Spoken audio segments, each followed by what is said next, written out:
नमस्कार दोस्तों, जय हिंद, वंदे मातरम। इस वीडियो में हम लोग पढ़ेंगे कंप्यूटर की पीढ़ी के बारे में। जैसा कि आप लोगों को पता है कि हमारा जो कंप्यूटर ऑपरेटर की एक सीरीज है जो कि हम चला रहे हैं, जिसमें आज हमारा ये तीसरा दिन है, जिसमें हम लोग पढ़ेंगे कंप्यूटर की पीढ़ी। ठीक है, जिसको जनरेशन आप कंप्यूटर भी बोलते हैं। ओके, तो अगर मैं आपको एक चीज़ और बता दूं, यदि आप कंप्यूटर ऑपरेटर के साथ साथ कंप्यूटर एसआई की भी तैयारी कर रहे हैं या फिर कंप्यूटर यूपीपीसीएल की तैयारी कर रहे हैं, यूपीपीसीएल की भी कर रहे हैं, तब भी आपके लिए यह बेनिफिशियल है यह वीडियो। एंड किसके लिए भी, कंप्यूटर एसआई के लिए भी यह बेनिफिशियल है। ओके, तो आप लोग इसको अगर तैयारी कर रहे हैं तो आप इस सीरीज को फॉलो कर लीजिएगा पूरा, बिल्कुल एकदम पैटर्न आधारित। जो भी हमने चीज़ें पढ़ाई हैं जो एग्जाम लेवल के दृष्टि से बहुत ज़्यादा महत्वपूर्ण है, उसी को पढ़ाया है हमने, अनर्गल चीज़ों को नहीं पढ़ाया है। ठीक है, तो आज हम लोग बिना देर किए हुए स्टार्ट करते हैं वीडियो को। और सबसे पहले हम देखते हैं कि हमारे जो जनरेशन ऑफ कंप्यूटर है, इसमें हम लोग क्या पढ़ेंगे। तो मैं आपको यहाँ दिखा दूँ, ये हमारा क्या है, जनरेशन ऑफ कंप्यूटर। आज हम लोग की जो वीडियो का हमारा मेन पर्पज है, कंप्यूटर की पीढ़ी को पढ़ेंगे। ओके, हम लोग आगे चलते हैं और देखते हैं कि हमारे जो कंप्यूटर का जनरेशन है उसको कितने भागों में बांटा गया है और कौन से जनरेशन में क्या चीज़ें आई हैं। ठीक है, वीडियो को स्टार्ट करने से पहले आपसे छोटी सी रिक्वेस्ट है, यदि आप लोग वीडियो पर नए हो, पहली बार हमारे चैनल पर आए हो, तो आपसे रिक्वेस्ट है प्लीज़ हमारे चैनल को सब्सक्राइब कर लीजिएगा। यदि आपको वीडियो अच्छी लगती है तब, अगर नहीं अच्छी लगती है तो कोई बात नहीं, मत करिएगा। ठीक है, यदि आपको लगता है कि हमारी वीडियो आपके लिए इन्फॉर्मेशनल है, थोड़ा बहुत आपको लाभ होता है हमारी वीडियो से, तो आपसे रिक्वेस्ट है प्लीज़ वीडियो को लाइक करके हमारे चैनल को सब्सक्राइब कर लीजिएगा। ओके, तो चलिए दोस्तों, हम लोग बिना देर किए हुए वीडियो को आगे ले चलते हैं। तो जैसा कि आप लोगों को पता होगा कि जो कंप्यूटर की जनरेशन है, जिसको हम लोग जनरेशन ऑफ कंप्यूटर या कंप्यूटर की पीढ़ी कहते हैं, उसको हम लोग कितने भागों में बांटे हैं, 5 भागों में हम लोगों ने उसको बांटा है। ठीक है, जिसमें हमारा प्रथम, द्वितीयक, तृतीयक, चतुर्थी और पंचमी, अगर हम अंग्रेजी में बात बोलते हैं तो first, second, third and fourth and fifth. ठीक है, जो हम यहाँ पे पढ़ाएंगे आपको वो हिंदी और इंग्लिश का मिक्स पढ़ाएंगे। ठीक है, तो आप लोगों को, अगर आप हिंदी मीडियम से हो ना, तो बिल्कुल आसानी रहेगी समझने में। ज़्यादा से ज़्यादा चीज़ें हम यहाँ पे आपको हिंदी में ही समझाएंगे। ठीक है, हो सकता, लेकिन जैसे कि हमारी एक इंग्लिश की भी क्लास चलती है, अगर आपको वो चाहिए चैनल पर जाना है तो डिस्क्रिप्शन में लिंक दिया है, आप वहाँ पर भी जाके इंग्लिश में भी पढ़ सकते हैं। ओके, तो बिना वीडियो को देर किए हुए चलिए स्टार्ट करते हैं। तो सबसे पहले हम देखते हैं यहाँ पे प्रथम पीढ़ी। प्रथम पीढ़ी, ठीक है। अब प्रथम पीढ़ी का जो टाइम पीरियड है वो क्या है, 1942 से 1955। ठीक है, और कहीं कहीं पर यह आपको मिल जाता है 1945 से 1900 मिल जाता है, 56 ईस्वी मिल जाता है। ठीक है, तो बिल्कुल निश्चिंत रहिएगा। लेकिन देखिए, जो एग्ज़ाम में आता है, जो गवर्नमेंट मान्य करती है, वो ये 1942 1955 ही करती है। अगर आपको लिखना है तो यह भी एक इसका मतलब है, आप लिख सकते हो इसको भी। ठीक है, लिखना चाहते हो तो लिख लेना इसको भी, लेकिन जनरली जो हम बता रहे हैं, अगर आप नहीं भी लिखते हो तो ये सही है। ठीक है, 1942 से 1955 ईस्वी। ओके, अब देखो, अगर इसमें हम बात करते हैं हार्डवेयर क्या क्या उपयोग होता था, यहाँ पे हार्डवेयर में हमारे निर्वात ट्यूब यूज होता था। एंड यहाँ पे सॉफ्टवेयर क्या था, यहाँ पे पहले कोई प्रोग्रामिंग लैंग्वेज थी नहीं, फर्स्ट जनरेशन था, तो यहाँ पे पहले किस में यूज होता था, दशमलव पद्धति चलती थी। ठीक है, यहाँ पे क्या चलती थी, दशमलव पद्धति चलती थी। ठीक है, लेकिन उसके बाद दशमलव पद्धति से थोड़ा सा हमारा प्रोग्रेस हुआ और अपग्रेड हुए अपने आप को किए, और यहाँ पे हम फिर क्या यूज़ करने लगे, यहाँ पे हम यूज़ करने लगे बाइनरी नंबर। ठीक है, अब बाइनरी नंबर सबको पता होगा, नहीं पता है, बाइनरी नंबर एक्चुअली यही एक बाइनरी नंबर के तहत ही कंप्यूटर हमारी भाषा को अपने भाषा में कन्वर्ट करके समझ पाता है। क्योंकि कंप्यूटर को हिंदी, इंग्लिश या भी कोई भी जो भी लैंग्वेज हमें आती है, वो कंप्यूटर को नहीं आती है। उसको क्या आता है, सिर्फ बाइनरी नंबर। बाइनरी नंबर में केवल दो ही वर्ड होते, दो ही लेटर होते हैं, एक होता है 0 और एक होता है 1। तो जो चीज़ हम कंप्यूटर को बताते हैं तो वह पहले क्या करता है, बाइनरी नंबर में कन्वर्ट करता है, एंड उसके बाद फिर क्या करता है, उसको समझ के उस पर प्रोसेस करके हमें आउटपुट देता है। ओके, चलिए, उसके बाद हमारे मेमोरी में हमारे पास इसमें है पंच कार्ड है। पंच कार्ड के आविष्कारक कौन है, हमने फर्स्ट वीडियो में बताया था, हेरमन होलीरथ ने किया था पंच कार्ड। यह अमेरिका में सबसे पहले यूज हुआ था 1890 में, जो कि जनगणना के लिए यूज हुआ था। ठीक है, तो पंच कार्ड का ध्यान रखिएगा। इसमें जो गणना की समय थी वह मिली सेकेंड में होता था, मिली सेकेंड मतलब 10⁻3। ठीक है, 10⁻3 मिली सेकेंड। ओके, इसका जो उपयोग था वैज्ञानिक रक्षा एवं अनुप्रयोग में किया जाता था। विशेषताएं क्या थी, इसमें विद्युत और यांत्रिक मशीन थी, और इसके उदाहरण में आप देख लीजिएगा, जो कंप्यूटर है एनियक हो गया, एडवैक हो गया और यूनिवैक हो गया। ठीक है, एनियक और एडवैक और यूनिवैक। यूनिवैक हमारा क्या है? यूनिवैक हमारा एक फर्स्ट बिजनेस कंप्यूटर है। ठीक है, ये एक पहला ऐसा कंप्यूटर था जो हमारे बिजनेस में यूज होने लगा था। ठीक है, आई होप आप लोगों को समझ में आ रहा होगा। ठीक है, उसके बाद ये इसके देखिए, इस भाई पहली बार कंप्यूटर बना था, इसमें बहुत ज़्यादा दोष भी थे। तो इसका दोष क्या था कि ये बहुत आकार में बहुत बड़े बड़े होते थे, जैसे आज के एक कमरे की साइज के होते थे ये कंप्यूटर। ठीक है, तो हमारा प्रथम पीढ़ी में मेन हमें क्या याद रखना है, इसके समय को, हार्डवेयर क्या क्या यूज होता था, बाइनरी नंबर का इसमें विकास हुआ, मेमोरी के लिए पंच कार्ड का यूज आविष्कार हुआ इसमें, और कंप्यूटर क्या है? ENIAC, EDVAC, UNIVAC. देखिए अभी आपको नहीं याद हो रहा है, कोई दिक्कत नहीं, हम आपको बताएंगे इसको याद करने की ट्रिक। ठीक है, आप वीडियो में बने रहिए, अभी तो हम बस बेसिक बता रहे हैं, आगे जैसे चलेंगे और भी डीप से पढ़ाएंगे। ठीक है, अब आते हैं हम लोग सेकेंड पे आते हैं। ठीक है, अब सेकेंड जनरेशन की हम बात करते हैं, तो सेकेंड जनरेशन में हमारे पास जो हार्डवेयर है, हार्डवेयर क्या है हमारे पास सेकेंड जनरेशन का? हमारे पास सेकेंड जनरेशन का हार्डवेयर ट्रांजिस्टर है। ट्रांजिस्टर का प्रयोग होने लगा था।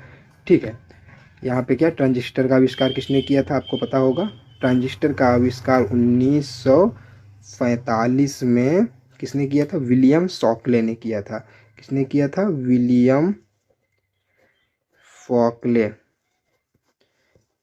ठीक है, किसने किया था? विलियम शॉकले ने किया था, इसको याद रखिएगा। ठीक है, ट्रांजिस्टर 1947 में बना था, विलियम शॉकले जी ने किया था। और यहाँ पर आपके पास क्या, उच्च स्तरीय की प्रोग्रामिंग लैंग्वेज आ गई थी, जिसमें हमारा फोर्ट्रान, कोबोल, इस तरह की कुछ लैंग्वेजेस आ गई थी ना। देखिए इसमें क्या लिखा है, उच्च स्तरीय असेंबली भाषा, बैच ऑपरेटिंग सिस्टम। इसका सॉरी, देखिए जो सेकेंड जनरेशन था ना हमारा, सेकेंड जनरेशन में हमारे पास असेंबली लैंग्वेज आ गई थी, कोई भी कोबोल वगैरह नहीं आई थी, यहाँ पर असेंबली लैंग्वेज आ गई थी। असेंबली लैंग्वेज का मतलब क्या था ना, देखिए फर्स्ट जनरेशन हमारे पास 0 1 के फॉर्म में था। अब असेंबली लैंग्वेज हमारी क्या थी? असेंबली लैंग्वेज जैसे मान लीजिए हमें 2 नंबर को जोड़ना है। ठीक है, अब प्रथम जनरेशन में क्या होता था कि इसको हम बाइनरी नंबर में बदलते थे इसको। ठीक है, इसका बाइनरी नंबर क्या हो जाता है? ये हो जाता है, और इसका क्या हो जाएगा? ये हो जाएगा बाइनरी नंबर क्या। ठीक है, तो इसको हम जोड़ के तब बाइनरी नंबर में करते थे। अब लेकिन क्या था, असेंबली लैंग्वेज का मतलब हमने देखिए जो प्लस ऑपरेटर था, सम था, तो हमें जोड़ने के लिए हमने क्या किया, इसको जोड़ने के लिए हम इसको सम को सम लिख दिया, ऐसे यस यू यम लिख देते थे। तो और ये कंप्यूटर उसको समझ भी जाता था, क्या लिखते थे? यस यू यम। मैं आपको लिख बता दे रहा हूँ, जैसे कोई भी वहाँ पे ना जो चीज़ें हमें करनी होती थी तो हम उसको बाकायदे लिखते थे। ठीक है, यस यू यम ऐसे लिख देते थे, तो हमारा ये सम कर देता था। ठीक है, ये हमारा असेंबली लैंग्वेज। तो सेकंड जनरेशन में किसका प्रयोग हुआ? असेंबली लैंग्वेज का। ठीक है, यहाँ पे हमारी मेमोरी के नाम पे हमारे पास मैग्नेटिक मेमोरियाँ आ गई, मैग्नेटिक डिस्क आ गई थी। ठीक है, और इसमें जो कार्य करने की क्षमता थी, जो समय लगता था वो 10⁻6 माइक्रो सेकेंड लगता था। ठीक है, 10⁻6 माइक्रो सेकेंड लगता था। ओके, एंड उसके बाद यहाँ पे इसका जो प्रयोग होता था वो क्या होता था? इसका जो प्रयोग होता था हमारे वैज्ञानिक की दृष्टि से और व्यावसायिक रूप में किया जाने लगा था, क्योंकि आपको पता है जो एनियक था, एनियक हमारा फर्स्ट कंप्यूटर था जो कि बिजनेस में यूज होता था, तो मतलब कहीं ना कहीं अब व्यावसायिक कार्यों में भी उपयोग होने लगा था। यहाँ पे मेमोरी की क्षमता का वृद्धि हो गया था। और इसके जो कंप्यूटर के नेम हैं, IBM 1410, 01, यूनियक, PDP-8। और ये क्या था, कम खर्चीला, थोड़ा अपेक्षाकृत फर्स्ट जनरेशन से ये छोटा और थोड़ा कम खर्चीला था। ओके, आई होप आप लोगों को समझ में आया होगा। तो फर्स्ट जनरेशन में हमारे पास जो याद करने का है, निर्वात ट्यूब। सेकंड में हमारे पास ट्रांजिस्टर। ओके, तृतीय पीढ़ी में हमारे पास है 1965 से 1975 के बीच में। यहाँ पे हमारे पास IC का यूज होने लगा था। ठीक है, IC का हमारे पास यूज होने लगा था तीसरी पीढ़ी में। ओके, तो यहाँ पर देखिए उसके बाद यहाँ पर SSI मतलब क्या हुआ, स्मॉल स्केल इंटीग्रेशन का भी यूज होने लगा था। ओके, यहाँ पे जो प्रोग्रामिंग लैंग्वेज थी हमारे पास, यहाँ पे हमारे पास फोर्ट्रान आ गई थी, जो कि फोर्ट्रान हमारी प्रथम प्रोग्रामिंग लैंग्वेज के रूप में हम इसको जानते हैं। ठीक है, प्रथम ऑपरेट ये आ गया था। एंड उसके बाद यहाँ पे देखो बैच ऑपरेटिंग सिस्टम जो हमारा ना, ये सेकेंड जनरेशन, ये प्रथम ऑपरेटिंग सिस्टम भी इसको बोला जाता है, बैच ऑपरेटिंग सिस्टम को याद रखिएगा इसको। ओके, एंड उसके बाद यहाँ पे देखिए सी लैंग्वेज, C++ लैंग्वेज, इन सब का भी यूज होने लगा था यहाँ पे। ओके, और इसमें मैग्नेटिक जो मेमोरी की कैपेसिटी बढ़ गई थी। ओके, मेमोरी हमारी अच्छी खासी रैम और रोम का यूज होने लगा था। और इसमें जो टाइम था वो और घट के यहाँ पे नैनो सेकंड आ गया, माइक्रो सेकंड से यह नैनो सेकंड पे आ गया था। और कंप्यूटर का व्यक्तिगत रूप से हर मतलब कोई भी आदमी यूज कर सकता था, इतना मतलब उसको कम्पैक्ट बना दिया गया था। ओके, और इसमें अलग अलग जैसे ये था ना, सेकेंड जनरेशन में क्या था कि सारे जो पार्ट होते हैं वो अलग अलग नहीं मिलते थे, लेकिन यहाँ पे देखो हार्डवेयर व सॉफ्टवेयर की अलग अलग बिक्री, कीबोर्ड व मॉनिटर का प्रयोग होने लगा था। यहाँ पे थोड़ा सा हमारा कंप्यूटर काफ़ी ज़्यादा एडवांस हो गया था, क्योंकि हमारे पास प्रोग्रामिंग लैंग्वेज आ गई थी। ओके, और यहाँ पे जो हमारे कंप्यूटर का नाम है IBM 360 PDP-11 है, और ये काफ़ी छोटे होते थे। ओके, आई होप आप लोगों को समझ में आ गया है। नहीं समझ आया अभी टेंशन मत लीजिए, अभी मैं आपको बस ओवरव्यू दे रहा हूँ। अभी एक एक टॉपिक को सही चीज़ और उसको अच्छे से समझेंगे। ओके, चलिए अब हम लोग देखते हैं 4th generation and 5th generation को। ओके, तो यहाँ पे आप देखिए जैसे कि हमारे पास जो 4th जनरेशन है, 4th जनरेशन 1976 से 1979 तक है। ठीक है, यहाँ पे हमारे पास जो हार्डवेयर में हमारा क्या यूज होने लगा था, माइक्रो प्रोसेसर यूज होने लगा था। क्या यूज होने लगा था? माइक्रो प्रोसेसर यूज होने लगा था। ठीक है, अभी देखो माइक्रो प्रोसेसर हमने पढ़ाया था, आपने अगर पिछली वीडियो देखा है तो हमने बताया है कि माइक्रो प्रोसेसर को इंटेल नामक कंपनी ने जब बनाया था, इंटेल। ठीक है, और जो हमारा प्रथम कंपनी वो था, क्या बोलते हैं, माइक्रो प्रोसेसर था, वो क्या था, इंटेल 4004। इंटेल 4004 था। ओके, तो इसको याद रखिएगा, यही क्वेश्चन बन जाता है कि प्रथम माइक्रो प्रोसेसर चिप कौन सी थी। ओके, देखो, और यहाँ पे micro processor VLSI computer network का विकास हुआ, पर्सनल कंप्यूटर का भी विकास हुआ। ठीक है, VLSI का फुल फॉर्म अगर आप लिखना चाहते हो, वेरी लार्ज स्केल इंटीग्रेशन होता है। ठीक है, वेरी लार्ज स्केल इंटीग्रेशन, आप इसको नोट कर लीजिए। इसका फुल फॉर्म क्या है? Very large scale integration. ठीक है, अभी देखो चौथे जो हमारा चतुर्थ जनरेशन है, इसमें हमारे पास ग्राफिक यूजर इंटरफेस आ गया था। कहने का मतलब हमारे पास जो ऑपरेटिंग सिस्टम आ गए थे यहाँ पे, अब ऑपरेटिंग सिस्टम में हमें इमेजेस, वीडियोस एंड ग्राफिक दिखने लगा था। ठीक है, एंड उसके बाद यहाँ पे प्रोग्रामिंग लैंग्वेज तो काफ़ी एडवांस हो चुकी थी हमारे पास। यहाँ पे हमारे पास जो प्रोग्रामिंग लैंग्वेज थी वो हमारे पास यहाँ डेटाबेस की लैंग्वेज आ गई थी, जिसको कहते हैं SQL। इसको हम क्या कहते हैं? SQL आ गई थी हमारे पास। HTML आ गई थी, जिसके थ्रू हम वेबसाइट बनाने लगे थे। ठीक है, ये हमारा हो गया।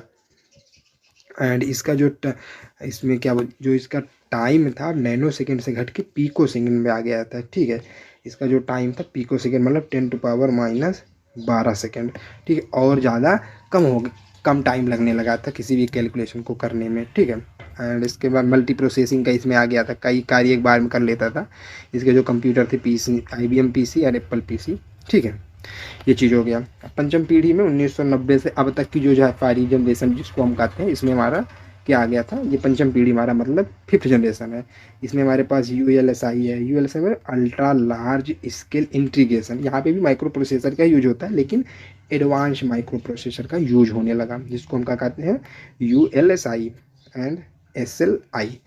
तो आप लोगों को समझ आ रहा होगा। ठीक है, और यहाँ पे हमारे पास क्या आ गया, लैपटॉप हो गया, इंटरनेट का विकास हो गया, नोटबुक हो गया, स्मार्टफोन आ गया। तो कहीं ना कहीं ये भी तो हमारे एक प्रकार से क्या है, एडवांस डिवाइसेस हैं जो हमारे 5th जनरेशन में यूज होने लगे थे। ओके, मल्टीमीडिया आ गया, सोशल मीडिया यहाँ पे आ गया हमारे पास, और मेमोरी तो हमारे पास SSD आ गई है। ठीक है, SSD आ गई है, HDD तो हमारे पास पहले से ही थी। ठीक है, सॉलिड डिस्क ड्राइव। ठीक है, SSD का फुल फॉर्म होता है। ओके, अभी देखिए जो हमारी ये हार्डवेयर है ना, इनकी भी वीडियो लाएंगे, तो कौन से हार्डवेयर की खोज किसने किया था और क्या किन चीज़ों पर वर्क करता है, कौन से ईयर में लगा बने थे, सारी चीज़ें डिस्कस करेंगे। ठीक है, तो भी आप मत सोचिए कि SSD के बारे में बताइए सर। ठीक है, इसकी भी हार्डवेयर की वीडियो आएगी, तो वहाँ पर लोग डिस्कस कर लेंगे। ओके, अब यहाँ पर देखिए सोशल मीडिया का भी यूज होने लगा था, प्लग एंड एक साथ कई भी कार्य करने लगा था। यहाँ पर IBM नोट, यहाँ पे सुपर कंप्यूटर का भी यूज होने लगा था। एक्चुअली सुपर कंप्यूटर हमारा 4th जनरेशन पे भी हमारा सुपर कंप्यूटर आ गया था। ठीक है, सुपर कंप्यूटर हमारा 4th जनरेशन में भी आ गया था। ओके, याद रखिएगा, हमारा जो सुपर कंप्यूटर है वह 4th जनरेशन में ही आ गया था। ओके, एंड यह बहुत छोटे और तीव्र गति के होने लगे थे। स्मार्टफोन हमारे प्रकार का कंप्यूटर ही तो है, कितना छोटा है और कितना तेज काम करता है। ठीक है, तो आई होप आप लोगों को बेसिक अंडरस्टैंडिंग हो गई होगी। अब आइए हम लोग थोड़ा सा इसको और डीप में समझते हैं, ठीक है, क्योंकि जहाँ पे जो क्वेश्चन बनते हैं हम उसको डिस्कस करते हैं, ठीक है।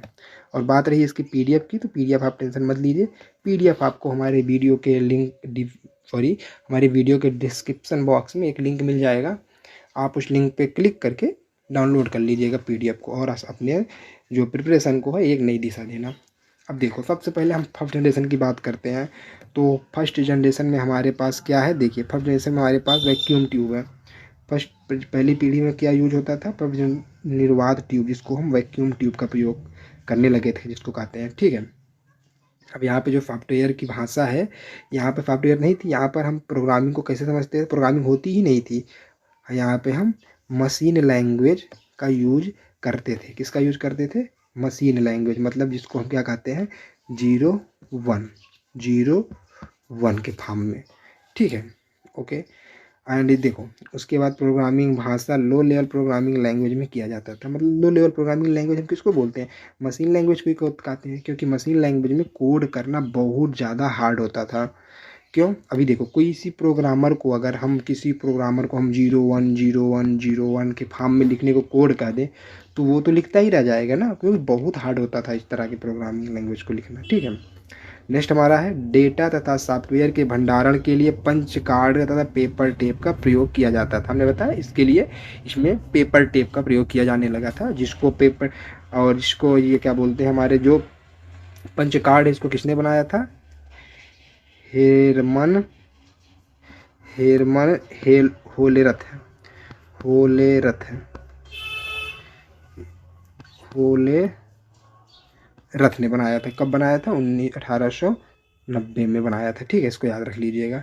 कंप्यूटर की जो गणना की समय थी वह कितना लगता था इसमें, मिली सेकेंड 10⁻³ ओके। आई होप आप लोगों को समझ में आ रहा होगा, ठीक है। हम लोग आगे चलते हैं, देखिए, और यहाँ पर फिर क्या बोलते हैं, 1952 में डॉक्टर ग्रेस हापर के द्वारा, 1952 में किसके द्वारा, 1952 में ग्रेस हापर के द्वारा असेंबली लैंग्वेज का आविष्कार किया गया था। जनरली ये हमारे सेकेंड जनरेशन की है, ठीक है, इसको मैंने यहाँ पे लिख दिया है, लेकिन ये सेकेंड जनरेशन में हमारे यूज होती थी, ठीक है, असेंबली लैंग्वेज। अब देखो, यहाँ पे फर्स्ट जनरेशन के बाद हमारे जो कंप्यूटर है, इसको याद करने की ट्रिक जो है ना, इसको ध्यान से सुनिएगा। जो याद करने की ट्रिक हमारी है, क्या है हमारी ट्रिक है, इसके जो कंप्यूटर होते थे ना, इसमें देखो, ये कंप्यूटर क्या होते थे, लास्ट में AC जरूर लिखे होते थे इनके कंप्यूटर के नेम में। तो जहाँ पर आपको एनियक AC आ गया, एडवोक यहाँ पे AC आ गया, यहाँ पे भी AC आ गया, ये हो गया। और IBM वाले जो हमारे कंप्यूटर होते थे, IBM, ठीक है, इंटरनेशनल बिजनेस मशीन, ठीक है। तो IBM में क्या होता था, इसके लास्ट में केवल 3 डिजिट आते थे, ज़्यादा से ज़्यादा कंप्यूटर में 1 2 डिजिट को छोड़ के, ज़्यादा से ज़्यादा जो हमारे कंप्यूटर होते हैं वो लास्ट में केवल 3 डिजिट आते थे IBM में। तो जहाँ पे भी आपको अगर AC नाम के कंप्यूटर दिख जाए और आपसे पूछे कि कौन सी जनरेशन का है, तो आप बिना सोचे समझे किस में बता देंगे, फर्स्ट जनरेशन का कंप्यूटर हमारा है, ठीक है। कौन सी जनरेशन का हमारा है, फर्स्ट जनरेशन का हमारा कंप्यूटर है। आई होप आप लोगों को समझ में आ गया होगा, ठीक है। और देखो, हम आपको बताते हैं, जो इसमें जो हमारे कंप्यूटर थे वो आकार में काफ़ी बहुत बड़े होते थे, ठीक है, मतलब एक एक कमरे के साइज के होते थे, ओके। आई होप आप लोगों को फर्स्ट जनरेशन जो हमारा है वो समझ में आ गया होगा अच्छे से, ओके। हम चलते हैं सेकेंड जनरेशन के बारे में, देखते हैं सेकेंड जनरेशन में हमारे पास क्या है। अब देखो, सेकेंड जनरेशन में क्या है, निर्वात की जगह पर हमारे पास क्या आ गया था, सेमी कंडक्टर आ गए थे। ये देखिए, सेमी कंडक्टर, जिसको हम ट्रांजिस्टर कहते हैं, इसका प्रयोग होने लगा था। किसका प्रयोग होने लगा, ट्रांजिस्टर का प्रयोग। ट्रांजिस्टर को किसने बनाया था, विलियम शॉकले ने बनाया था। कब बनाया था, 1945 में बनाया था, विलियम शॉकले। किसने बनाया था ट्रांजिस्टर को, विलियम शॉकले। किसने, विलियम शॉकले, 1947 ईस्वी में उन्होंने इसको बनाया था, ठीक है। अब ये ट्रांजिस्टर क्या होते थे ना, ये ट्रांजिस्टर जो हमारे होते थे, ये जो हमारे वैक्यूम ट्यूब है उसकी अपेक्षा बहुत हल्के होते थे और छोटे होते थे और कम बिजली को यूज करते थे, ठीक है। तो कहीं ना कहीं हमारे जो कंप्यूटर की एफिशिएंसी इंक्रीज हो गई थी, ओके। अब चलिए, दूसरा क्या है, कंप्यूटर के लिए सॉफ्टवेयर में उच्च स्तरीय असेंबली लैंग्वेज को में तैयार किया जाने लगा। मतलब क्या हुआ, यहाँ पे जो हमारा प्रोग्रामिंग लैंग्वेज था, सॉफ्टवेयर हम बनाने थे हमें, और हमारे पास फर्स्ट जनरेशन में हमारे पास केवल बाइनरी नंबर थी। अब यहाँ पे हम क्या करने लगे थे, असेंबली भाषा का यूज करने लगे थे। असेंबली भाषा को यूज करने के लिए लगे थे, जिसको लिखने के लिए जो कोड होते थे उसको हम क्या बोले थे, निमोनिक्स कोड बोलते थे, निमोनिक्स कोड बोलते थे। ठीक, ये एक्चुअली होते क्या थे ना, ये एक वर्ड जैसे हमें मान लो जोड़ना है तो हम पहले प्लस करते थे। ठीक है, तो अब यहाँ पे हमने सम दे दिया, केवल सम लिख दिया, तो इसने अब हम ए और बी को जोड़ेंगे तो सम लिख दिया तो ये इसको जोड़ देता था। मेरी बात समझ में आ रही है आप लोगों को? ठीक है, तो यहाँ पे असेंबली लैंग्वेज पूछा जाता है क्वेश्चन, असेंबली लैंग्वेज कौन सी जनरेशन की लैंग्वेज है, तो आप क्या बताओगे, सेकेंड जनरेशन की लैंग्वेज है। ओके, देखो, डेटा तथा सॉफ्टवेयर के भंडारण के लिए मेमोरी के रूप में चुंबकीय उपकरणों का आरंभ हुआ। चुंबकीय उपकरणों का मतलब क्या होता है, मैग्नेटिक डिस्क का उपयोग होने लगा था। ठीक है, यहाँ पर आई होप आप लोगों को समझ में आ रहा होगा। उसके बाद आगे चलते हैं, जैसा कि हमारे फर्स्ट जनरेशन में मिली सेकेंड में होता था, और सेकेंड जनरेशन में हमारा जो कंप्यूटर था वह माइक्रो सेकेंड में काम करने लगा था। माइक्रो सेकेंड का मतलब क्या होता है, माइक्रो सेकेंड का मतलब 10⁻⁻⁻⁶ सेकेंड, मतलब कि समझ लीजिए कितना फास्ट हमारा कंप्यूटर हो चुका था। ओके, ये हो गया हमारा। ठीक है, अब इसके बाद क्या, व्यवसाय तथा उद्योगों में कंप्यूटर का प्रयोग आरंभ हो गया था। अब सेकेंड जनरेशन में जो भी हमारे पास कंप्यूटर थी वो उसका यूज व्यवसाय में होने लगा था। ओके, बैच ऑपरेटिंग सिस्टम का आरंभ किया गया। अब यहाँ पे क्या हुआ, बैच ऑपरेटिंग सिस्टम को आरंभ किया गया था। जो हमारा फर्स्ट ऑपरेटिंग सिस्टम है ना, वह हमारा कौन सा ऑपरेटिंग सिस्टम है, बैच ऑपरेटिंग सिस्टम को ही हम अपना फर्स्ट ऑपरेटिंग सिस्टम भी बोलते हैं। ठीक है, आई होप आप लोगों को समझ में आ रहा होगा। ठीक है, तो याद रखिएगा सेकेंड जनरेशन में हमारे पास क्या है, हमारे पास असेंबली लैंग्वेज है। ठीक है, और यहाँ पे देखिए, अगर आप कंप्यूटर की बात कर, और इसके साथ साथ हमारे पास कोबोल, फोर्ट्रान जैसे उच्च स्तरीय भाषा का भी आविष्कार हो गया था। लास्ट में इसके जाते जाते हमारे पास कोबोल, फोर्ट्रान के उच्च स्तरीय भाषा का आविष्कार हो गया था। ओके, अब देखियो, अगर इसके कंप्यूटर के नेम की हम बात करते हैं तो देखिए, IBM के साथ इसमें 4 डिजिट हैं। IBM के साथ जिसमें भी 4 डिजिट होंगे वो हमारे सेकेंड जनरेशन की कंप्यूटर होगी। ठीक है, देखिए IBM 1620, IBM 7294, CDC 1604, CDC 3600, और एक यूनिवैक 1108। इसके देखिए जो गिनती के डिजिट है उसमें 4 लेटर आ गए ना, तो ये हमारे किसके हो जाएंगे, ये हमारे हो जाएंगे सेकेंड जनरेशन के। आई होप आप लोगों को समझ में आ रहा होगा। ठीक है, हम आगे चलते हैं फिर से। अब हम बात करते हैं थर्ड जनरेशन की। अब देखिए, थर्ड जनरेशन में हमारे पास क्या था, थर्ड जनरेशन में हमारे पास ट्रांजिस्टर की जगह पर हम लोग इंटीग्रेटेड सर्किट, जिसको हम IC चिप कहते हैं, उसका यूज होने लगा था। अभी IC चिप को 1958 में जैक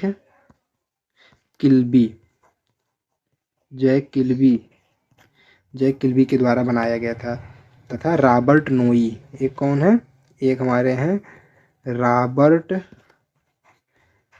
नोई के द्वारा इसका यूज, मतलब इन्होंने ही हमारे जो IC चिप है उसको बनाया था। ओके, चलो, इनपुट आउटपुट के लिए यहाँ पे हम लोग कीबोर्ड तथा मॉनिटर का यूज करने लगे थे। यहाँ पर मैग्नेटिक टेप डिस्क भंडारण तथा रैम और रोम का भी यूज करने लगे थे। रैम और रोम, रैम होता है हमारा रैंडम एक्सेस मेमोरी, और रोम रीड ओनली मेमोरी। जब मेमोरी हम पार्ट डिस्कस करेंगे ना, तो आपको वहाँ पर रैम और रोम के बारे में अच्छे से पढ़ाएंगे कि क्या होते हैं रैम और रोम। ओके, चलिए, अब यहाँ पे कंप्यूटर की गणना किस में होने लगी थी, नैनो सेकेंड में। नैनो सेकेंड का मतलब 10⁻⁹ में गणना होने लगी थी। कहीं ना कहीं और भी ज़्यादा हमारी फास्ट हो गई थी। ठीक है, यहाँ पे हमारे पास जो ऑपरेटिंग सिस्टम आ गई थी, ऑपरेटिंग सिस्टम हमारे पास यहाँ पे आ गई थी, जानते हो कौन सी, टाइम शेयरिंग ऑपरेटिंग सिस्टम हमारे पास आ गई थी।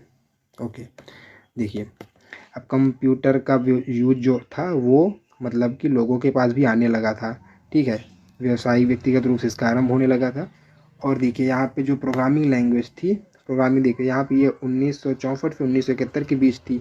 और तो हमारे पास यहाँ पर प्रोग्रामिंग लैंग्वेज बेसिक, C++ आदि प्रोग्रामिंग लैंग्वेज का भी आविष्कार हो गया था यहाँ पे। और यहाँ पे शेयरिंग टाइम ऑपरेटिंग सिस्टम का भी विकास हुआ। पूछा जाता है कि शेयरिंग टाइम ऑपरेटिंग सिस्टम कौन से जनरेशन में इसका विकास हुआ था, तो किस कौन से जनरेशन में, थर्ड जनरेशन में हुआ था, ये याद रखिएगा। और इसमें जो कंप्यूटर के नेम है ना, वह क्या है, वो बहुत ही मतलब अटपटे टाइप के हैं। अगर अटपटे नाम आ जाते हैं ना तो आप समझ जाना कि थर्ड जनरेशन का है। जैसे जैसे आप देखिए हनीवेल हो गया, PDP personal data processor, T DC, TDC, मतलब कि इसके नाम बहुत अटपटे टाइप के हैं। तो अगर इस तरह के नाम आ जाते हैं ना तो आप समझ जाइएगा कि यह हमारा किसका है, थर्ड जनरेशन का कंप्यूटर है, ठीक है। तो आई होप आप लोगों को समझ में आ गया होगा यहाँ पे थर्ड जनरेशन और first generation and second generation. Okay, अब हम लोग चलते हैं आगे, फोर्थ जनरेशन को डिस्कस कर लेते हैं। देखिए अब इस पे हम क्वेश्चन को भी फिर एक क्वेश्चन सीरीज भी लाएंगे। अगर अभी आप इसको देख लिए, इसको आप पढ़ लीजिए, उसके बाद जब हम इस पे क्वेश्चन लाएंगे तो आपके कॉन्सेप्ट और भी ज़्यादा क्लियर हो जाएंगे, ठीक है। तो आप बिल्कुल निश्चिंत रहिए, अभी आप थ्योरी पढ़ लीजिए। जैसे ही थ्योरी ख़त्म हो जाएगी हम आपके लिए लाएंगे क्या, इसका एक क्वेश्चन और मॉक टेस्ट जिसका, ठीक है। ओके, चलिए अब यहाँ पे हम बात करते हैं फोर्थ जनरेशन कंप्यूटर का। फोर्थ जनरेशन जो हमारा कंप्यूटर है, इसमें हम लोग किसका यूज करने लगे थे, माइक्रो प्रोसेसर का यूज करने लगे थे, जिसको हम LSI और VLSI बोलते हैं। LSI का फुल फॉर्म क्या होता है, लार्ज स्केल इंटीग्रेशन। VLSI का वेरी लार्ज स्केल इंटीग्रेशन, ठीक है। अब देखिए माइक्रो प्रोसेसर कौन सी कंपनी ने बनाई थी, इंटेल ने, INTEL, इंटेल। और जो प्रथम माइक्रो प्रोसेसर था वो था इंटेल 4004। इसको याद रखिएगा, ये क्वेश्चन बहुत ज़्यादा पूछा जाता है एक टॉपिक, मतलब कि फर्स्ट माइक्रो प्रोसेसर कौन था, ठीक है। अब यहाँ पे जो कंप्यूटर था वो कंप्यूटर हमारा पिको सेकंड में गिनती किया जाने लगा। पिको सेकंड मतलब 10⁻⁻12 में होने लगा था। माइक्रो प्रोसेसर के इस्तेमाल पे अत्यंत छोटा और हाथ में लेकर चलने योग्य कंप्यूटरों का भी विकास संभव हुआ। सेकेंड है मल्टीटास्किंग के कारण कंप्यूटर का प्रयोग कई साथ कार्य कर किया जाने लगा। मल्टीटास्किंग का मतलब एक साथ हमारा कंप्यूटर कई सारे टास्क को प्रोसेस कर पाता था। जैसे हमारा फ़ोन है, फ़ोन में आप म्यूजिक चला लेते हो, गाना बजा देते हो, गाना बजता रहता है, और आप कोई भी फ़ोटो देखते रहते हो या फिर कुछ भी गेम खेलते रहते हो, छोटा मोटा काम करते रहते हो ना, तो कहीं ना कहीं वो हमारी मल्टीटास्किंग होता है, ठीक है। माइक्रो प्रोसेसर का आविष्कार किसने किया था, माइक्रो प्रोसेसर का आविष्कार इंटेल के इंजीनियर 1971 में किया थे, जिसका नाम है ME हॉप। किसने किया था, ME हॉप ने किया था। ओके, याद रखिएगा इसको, ME हॉप ने किया था 1971 ईस्वी में। ओके, चलिए आगे चलते हैं। यहाँ पे उसके बाद हमारे पास क्या हुआ, उच्च गति वाले कंप्यूटर नेटवर्क जैसे लैन मैन वैन का भी आविष्कार हो गया हमारे पास। लैन मैन वैन ये हमारे नेटवर्किंग के पार्ट है, लैन मैन वैन पैन, ठीक है। इसको हम लोग वहाँ पे पढ़ेंगे। और यहाँ पे पैरेलल कंप्यूटिंग भी होने लगा था, मतलब कि जैसे कि हम दो कंप्यूटर को, अलग अलग कंप्यूटर दो होते हैं, उनको जोड़कर, दोनों कंप्यूटर को जोड़कर किसी एक टास्क के लिए काम करवा, जैसे ये अलग अलग कंप्यूटर हमारे हो गए, ठीक है। कोई एक टास्क है, ठीक है, ये हमारा टास्क है। अभी दोनों कंप्यूटर के पावर को हम जोड़कर एक टास्क को करवा लेते हैं, तो ये हमारा क्या हो गया, पैरेलल कंप्यूटर हो गया। मल्टीमीडिया का प्रचलन होने लगा था। फिर 1981 में IBM ने माइक्रो कंप्यूटर का आविष्कार कर दिया, जिसे हम लोग PC कहते हैं, पर्सनल कंप्यूटर कहते हैं। किसने किया था, IBM ने किया था, ठीक है। पर्सनल कंप्यूटर का आविष्कार किसने किया था, IBM ने किया था। और इसके जो कंप्यूटर के नेम हैं, इसमें है DEC-10 क्राई 1। क्राई 1 हमारा पहला सुपर कंप्यूटर है, इसको भी याद रखिएगा, ठीक है। पहला सुपर कंप्यूटर हमारा कौन है, क्राई 1, ठीक है। फिर क्राई X मैप है, ये सारी चीज़ें याद रखना। सुपर कंप्यूटर की जब बात आएगी तो हम वहाँ पे भी इसको पढ़ा देंगे, ठीक है। तो ये तब से याद रख लीजिएगा, जो हमारा क्राई है, क्राई 1 हमारा क्या है, क्राई 1 हमारा प्रथम सुपर कंप्यूटर है। ओके, चलिए आगे चलते हैं। हमारा लास्ट बचता है 5th जनरेशन कंप्यूटर। ओके, अभी देखो 5th जनरेशन कंप्यूटर में हम लोग ULSI मतलब अल्ट्रा लार्ज स्केल इंटीग्रेशन, ये कब से कब 1964 से अब तक। ये थोड़ा सा यहाँ पे गलत हो गया, 64 नहीं रहेगा, यहाँ पे 79 रहेगा। ठीक है, मैं इसको बना देता हूँ, नहीं तो आप लोगों को लगेगा कि ये क्या हो गया यहाँ पे। ठीक है, ये हो गया।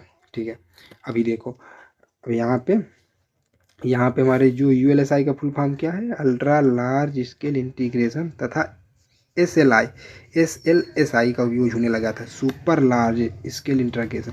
ये भी एक प्रकार से माइक्रो प्रोसेसर ही होते हैं, लेकिन इसकी जो पावर है ना बहुत ज़्यादा स्ट्रांग होती है, बहुत ज़्यादा पावरफुल होते हैं। ठीक है, तो इसीलिए इसको हम देखिए, फर्स्ट जो हमारा 4th जनरेशन था वहाँ पर VLSI था, VLSI था, मतलब वेरी लार्ज स्केल, और यहाँ पर अल्ट्रा लार्ज स्केल इंटीग्रेशन हो गया, कहीं ना कहीं उससे बहुत ज़्यादा ही पावरफुल हो गया था ये हमारा। ठीक है, आई होप आप लोगों को समझ आ रहा होगा।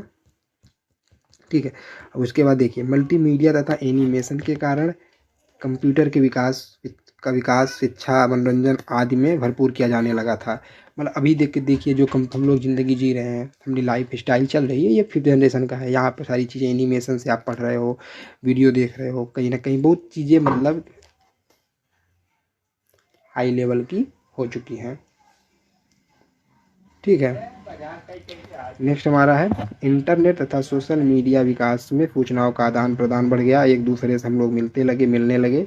और यहाँ पे जो हमारा मेमोरी है, मेमोरी हमारे पास optical disc, CD, Blu-ray disc, DVD आदि चीज़ों का आविष्कार हो गया था, PD। ठीक है, इन सब चीज़ों का आविष्कार हो गया था यहाँ पे। आई होप आप लोगों को समझ में आ रहा होगा। और यहाँ पे देखिए, मेन चीज़ जो हमारा 5th जनरेशन में क्या पूछता है वो यहाँ पे है। 5th जनरेशन में हमारे पास क्या पूछता है, 5th जनरेशन में पूछता है यहाँ पे आर्टिफिशियल इंटेलिजेंस। ठीक है, आर्टिफिशियल इंटेलिजेंस का आविष्कार 5th जनरेशन में, स्पीच रिकॉग्नाइजेशन हो गया, रोबोटिक्स का आविष्कार हुआ, क्वांटम कंप्यूटर होने लगा। ठीक है, जिसको बोलते हैं जैव कंप्यूटर बोलते हैं, ये सारे हमारे 5th जनरेशन के ही हैं। फिर हमारे पास इसमें कंप्यूटर, इसके मतलब क्या बोलते हैं, इसके उदाहरण कैसे हमारे हो गए, laptop, smartphone, PC, social media, ETC, ये सारे हमारे क्या हो गए, 5th जनरेशन के हमारे उदाहरण हो गए। ठीक है, तो आई होप आप लोगों को चारों को समझ में आ गया होगा।